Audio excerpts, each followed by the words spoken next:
2018, 2019, 2020, 2021, and 2022.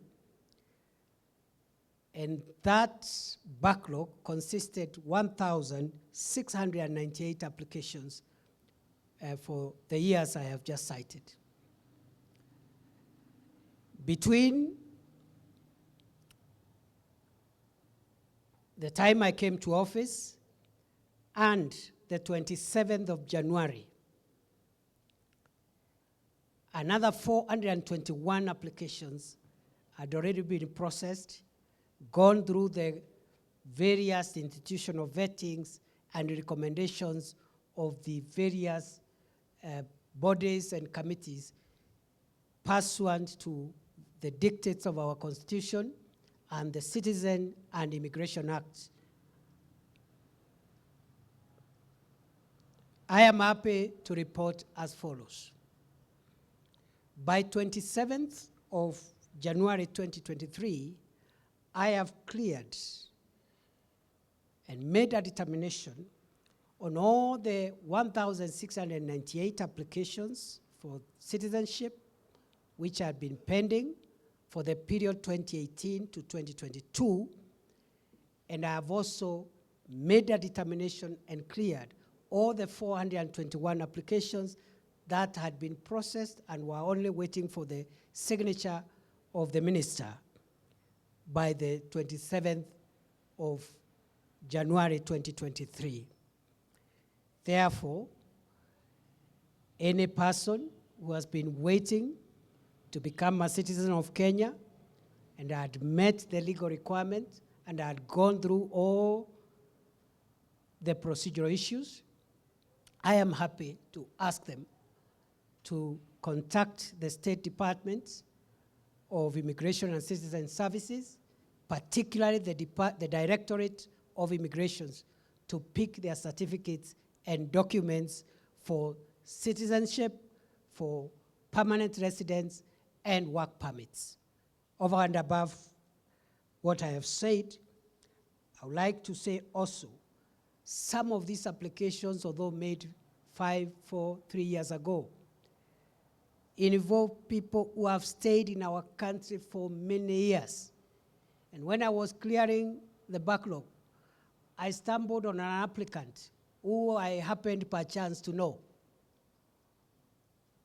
A person from Pakistan called Tamina Kadabai, who has been in Kenya continuously since 1971, has lived in Kenya, and in fact was my high school teacher at Lenana School for 4 years.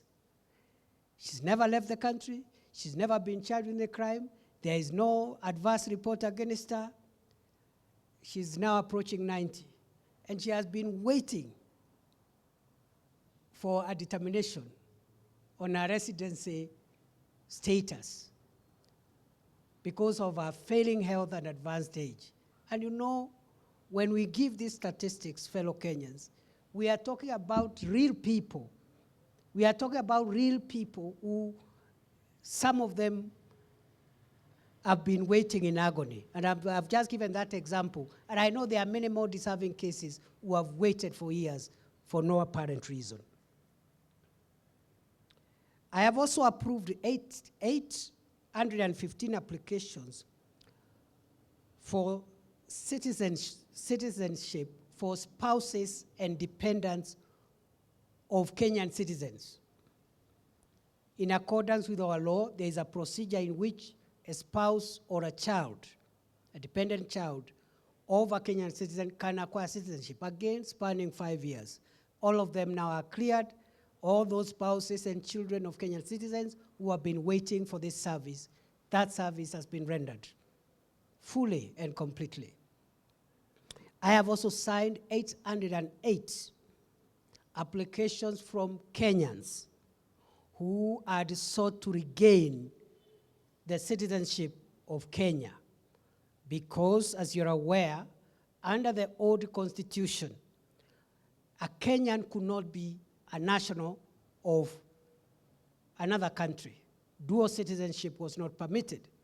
But after the Constitution came into effect in 2010, it was made possible for someone who had lost Kenyan citizenship by denouncing the Kenyan citizenship and taking up the citizenship of another country under the old constitution, they have an opportunity under the current constitution to apply for regaining Kenyan citizenship. And again, these are Kenyans.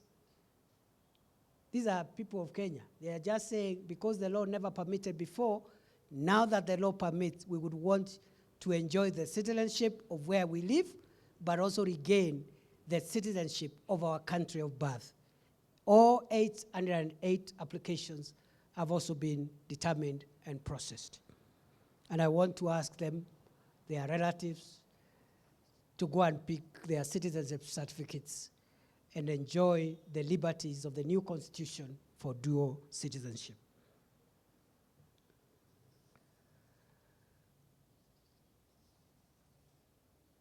I have directed the Directorate of Immigration Services and the State Department for Immigration and Citizen Services to ensure all decisions on all applications for citizenship, permanent residency, and work permits must be processed within 21 days from the date of application. On my part, I pledge to make my determination and convey my decision on the recommendations that are forwarded to me within 7 days after those recommendations have been received at my desk. In matters of civil registration and registration of persons, the ministry has initiated the policy framework for efficient online registration of birth and deaths, and we shall be launching this online registration of birth and deaths on 1st of March 2023. We have also initiated the policy framework of introducing a unique personal identifier, UPI, at birth. And again, we are looking for a suitable date within April, May, to launch this unique personal identifier, UPI, at birth for all newborns born in the territory of Kenya. This number will be the child's personal number. When they join school, it will be their number in that sector. When they turn 18, it will be their ID number.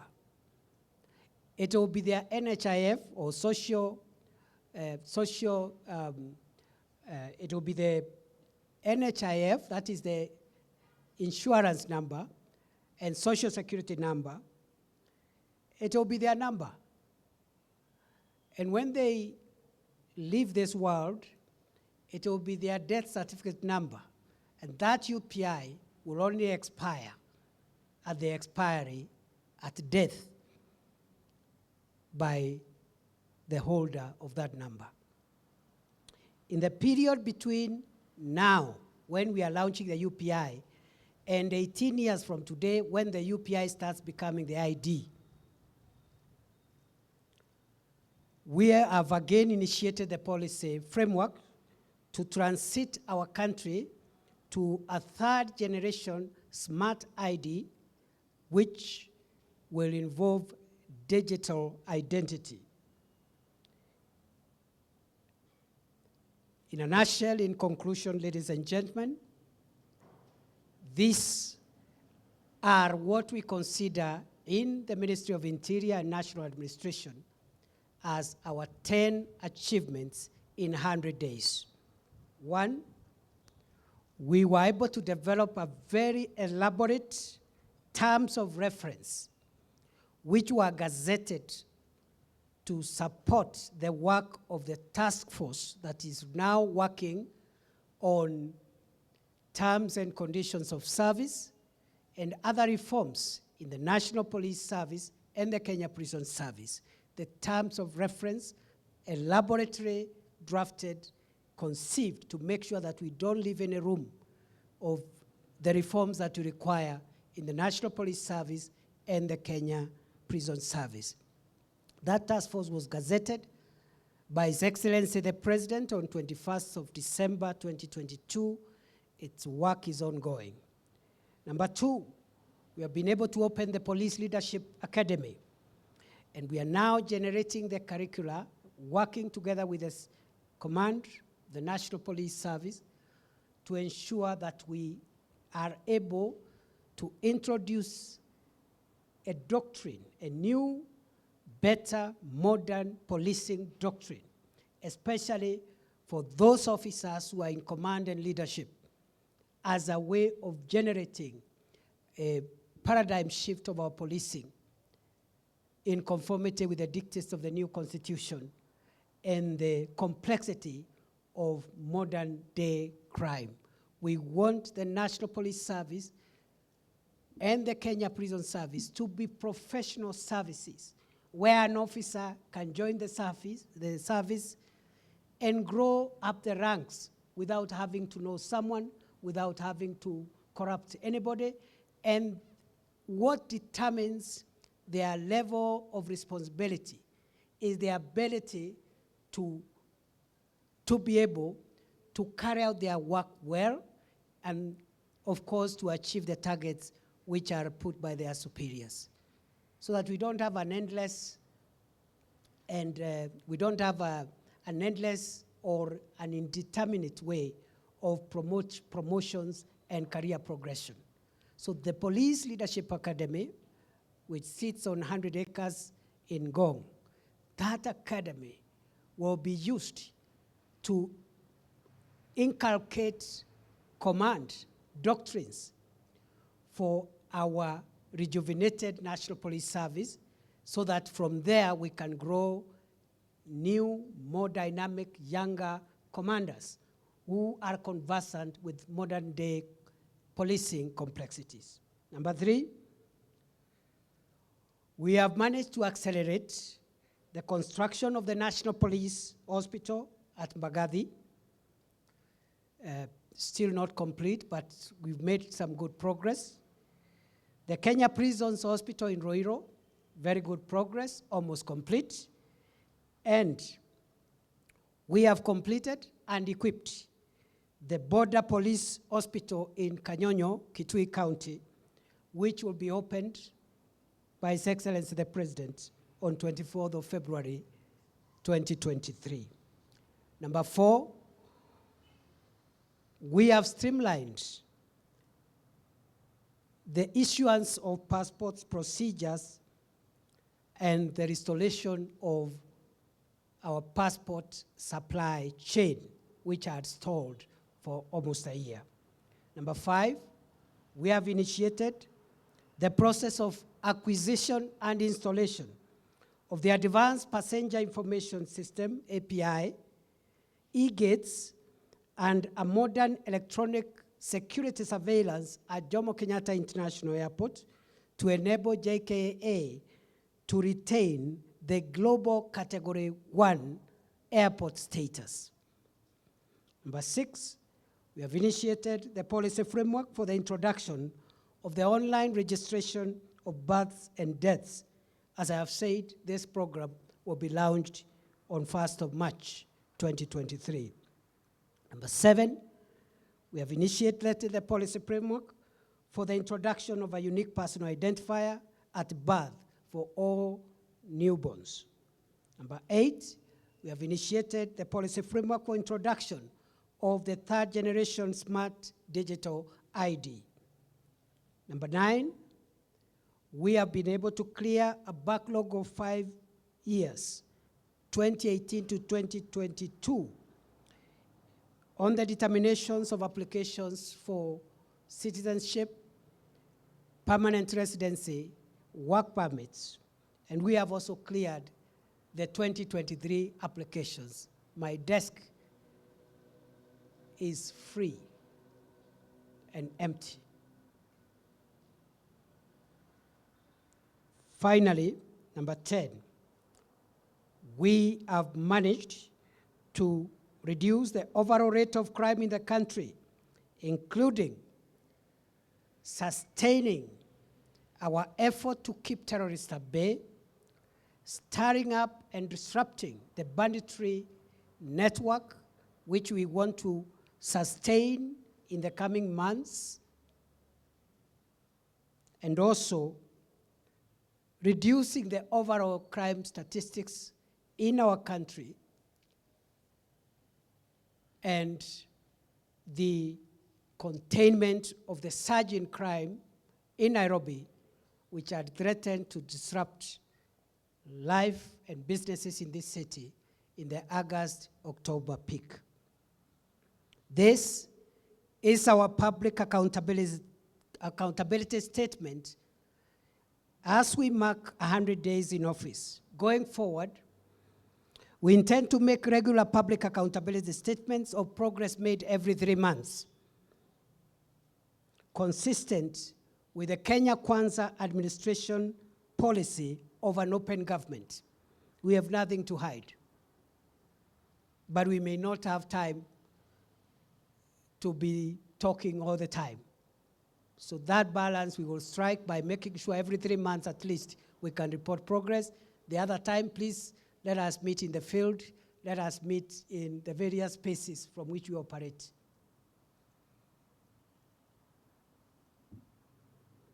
With support from Kenyans, I am confident that we shall build a safer, more secure country that every person lives with pride and dignity. A country that can attract local and foreign investments for the realization of the bottom-up transformation agenda, BETA, better, as espoused in the Kenya Kwanza plan. I thank you. God bless Kenya, our country.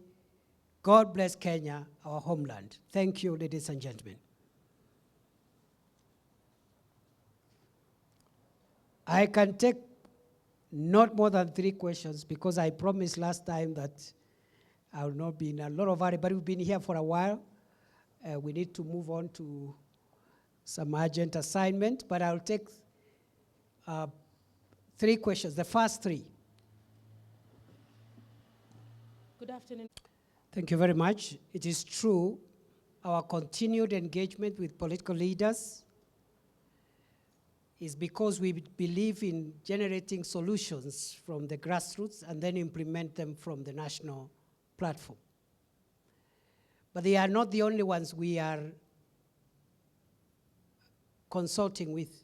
They are just part of the stakeholders. They are elected by the people. They have a mandate to represent the people. You cannot ignore them. You have to listen to them. And many of them have wonderful suggestions on how we can deal with the problems at hand. But we are also consulting communities, elders, civil society, and everyone, professionals, anybody who can give us ideas from the local level, ideas generated at the local level but implemented nationally. That is our policy. It is also true that some of the politicians could be implicated in our assessment. In line with the policy directive of this administration, we have completely depoliticized the security sector, and we are not available to discuss, engage, or support partisan politics. You've heard the president himself say that he doesn't want the support of security agencies to do politics, and he has enough supporters and leaders elected on his party who will help him transact his politics.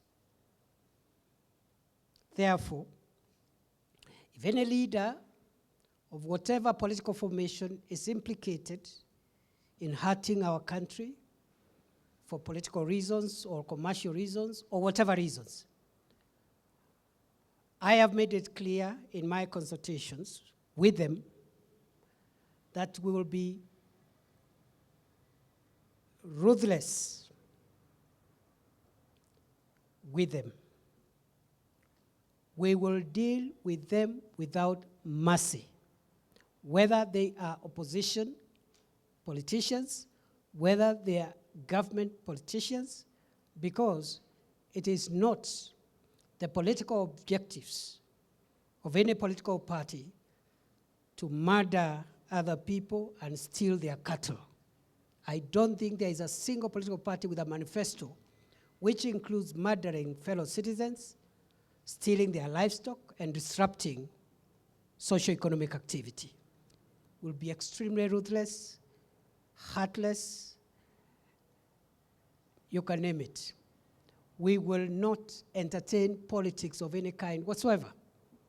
I've made it clear, because they all come, every county, the governor comes, the senator, members of National Assembly, many of them are elected on opposition politics, on opposition tickets, but it's none of my business from where I stand. My business is to hear from them what they think we can do to make our country safer, period. As to their politics, they can go and do elsewhere. Yeah, some of them are even doing demonstrations all over. I have no business with those who are doing demonstrations. Actually, I don't care. On one condition, that they keep law and order. The day they would try to break the law, the day they will try to breach peace, to incite public disorder, that is the day the full weight of the Ministry of Interior will come on them. They can do rallies, they can do even picketing, they can demonstrate, so long as far as they don't disrupt businesses, they don't force people who are not aligned to them to listen to them by force, they don't insult or incite public disorder. The rest, they can do their politics. They can talk about this or that. That's not my business. There is a political space where other people, either from government side or the other side, can engage. So we are very keen, and I've told all politicians, they are my friends and allies when they are helping me make Kenya a secure country. The moment they pose a threat to that aspiration, they are my clients in another sense. I thank you and wish you well. Asante sana, Mungu awabariki. Imefika tatu ya mwisho. Haya.